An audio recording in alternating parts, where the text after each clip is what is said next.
Hello, this video is supposed to accompany the How to Write a Summary Guide produced by Washington State University.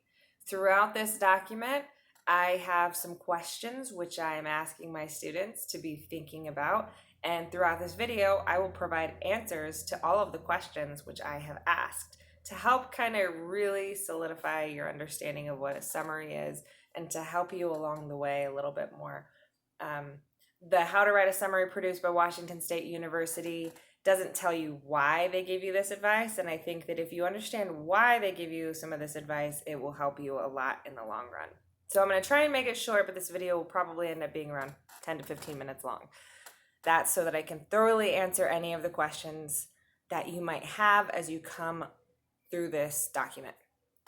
Okay, so how to write a summary. A standalone summary, according to Washington State University, is a summary produced to show a teacher that you have read and understood something. And that is key to understanding why you're writing summaries. So a teacher or a professor can look at a summary and tell whether or not you've read the article and you understand it. And throughout this article, they're going to give you some more advice to help you make sure that you get an A+ on your assignments, as opposed to your teachers just kind of going, they really didn't understand this. So let's work through this. I want to answer a few more questions before we get to the actual advice that they give. So in the first paragraph here, it says it's common in many 100 and 200 level classes to get assignments that ask you to read a certain number of articles and then summarize them. This is also a very common type of writing assignment in graduate school. All right. So keeping in mind this article is from a college website designed to help college students, what do 100 and 200 level classes mean? So if you're in high school, you probably have no idea. But by the time you get to college, you're going to see courses listed out. And every course has a number associated with it. And the courses are going to be anywhere from 100 to sometimes in the 1000s. Now, if it's a 100 level course at any college or university, it's considered a freshman level course or a first year of college level course. Second is 200, and then third is 300. Fourth is 400. Anything past the fourth year in college range of difficulty or ability is considered to be graduate level. And graduate level really doesn't even take place until you have graduated college. So we have 100 level, which is freshman, 200, which is sophomore, 300, which is junior, 400, which is senior. And so anything after that is considered graduate level course. So when I was in college, I had to take several graduate level courses, even though it was before I had graduated. And what that means is I was basically just taking difficult courses. So I was taking courses in the 600s, 700s, and 800s so that I could work towards my degree. And summary was something that was very commonly assigned in these types of courses because the professors just want you to be able to quickly understand something, and they want to prove that you understand it by having you write a summary. Okay, let's skip down to how to produce a summary and the advice they give us and the questions that I have for you about it. So, number 1, read the article to be summarized and be sure you understood it. That is so crucial because they're telling you, make sure you understand what you have read before you write the summary. The reason is because if you aren't understanding it and you try to write a summary, it's going to be very clear to your professors and your teachers, including myself. So how can you be sure you ever understand anything you read? And that's a question I want you to answer because you need to really reflect on that. If you've read something, usually you know if that just kind of went whoosh right over your head or if you truly grasp it. So when you get to college or when you get into your job or whatever it is that you're doing and you're given something to read and it's kind of too complicated for you, what is it that you can do to make sure that you understand it, even if you don't understand it the first time? So one piece of advice that I have for you is obviously look up words that you don't understand. Another thing that I would encourage you to do is take notes over what you read. Another thing that I would encourage you to do is read it multiple times. And that's going to be a little bit of a struggle for many of you because you're used to just reading something maybe possibly easier and you totally understand it. Because let's face it, you're all very intelligent people and all of you can read and understand most of anything you read. The thing about more complicated levels of school, and the thing about when you're reading like an instruction manual, let's say, for a technical job, they're written at a much higher level than what most people read in the newspaper. And so you might feel like you want to shut down, you don't understand it, but if you do these things like take notes, look up words that you've read, and read it multiple times, you're going to have a better understanding. And then the very act of writing a summary will help you understand it better if you follow all of these steps. So the second part in writing a very good summary, according to Washington State University, is to outline the article and note the major points. Now I want you to think, why would you outline the article? A lot of times you think, and I know from experience, and I'm just drawing on my personal experience, but when you're going through high school, it's so easy to just read something, write a summary, read something, write a summary. And you did this all through elementary school and middle school as well. And then you get to something extremely complicated and extremely long, which is usually what happens after you graduate high school. You come across something like that, and it's so difficult. So all through my high school years and my first 2 years in college, I struggled with writing summary, because even though I could write a summary much easier when I was in elementary school and middle school, then when you get to high school, things get a little bit more difficult. And then after that, they get even a little bit more difficult. So I was struggling so hard. And the reason I was struggling so hard to write a summary is because I wasn't doing any kind of outlining or planning ahead of time.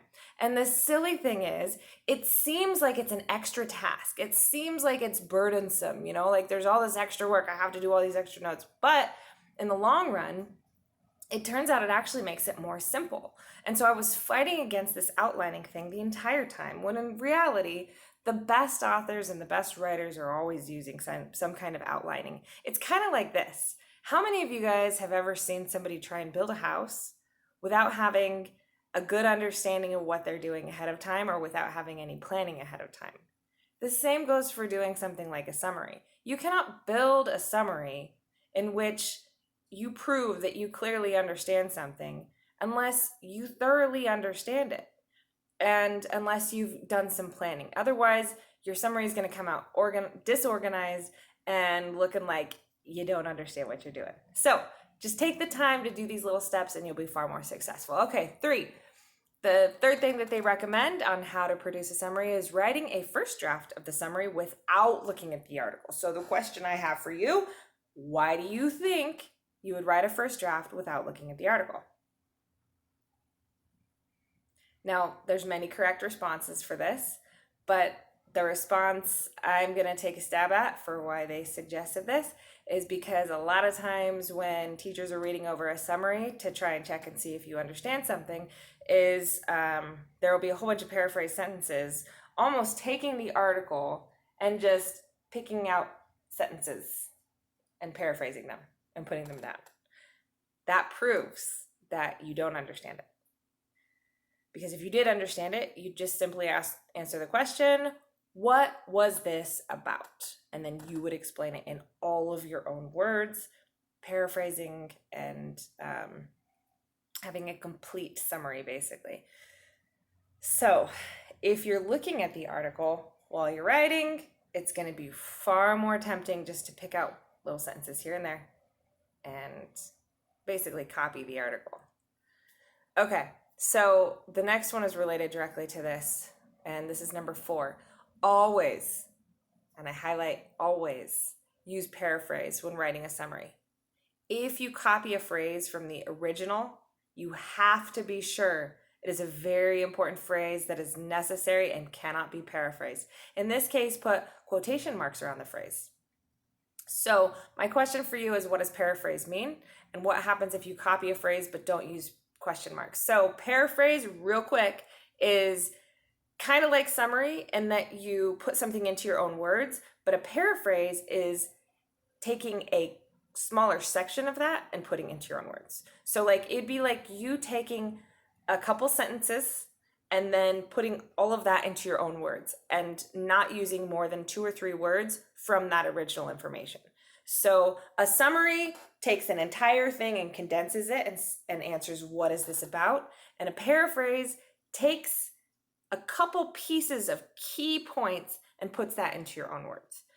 So what happens if you don't use quotation marks when you do copy a phrase? Then it's considered plagiarism. And this next one, so 5, target your draft to be approximately a quarter the length of the original document. Question I have for you is, do you think a quarter of the original article is a fair amount? Why or why not? A quarter of a 100-page article that you may be assigned to read would be 25 pages. 25 pages of summary is a lot.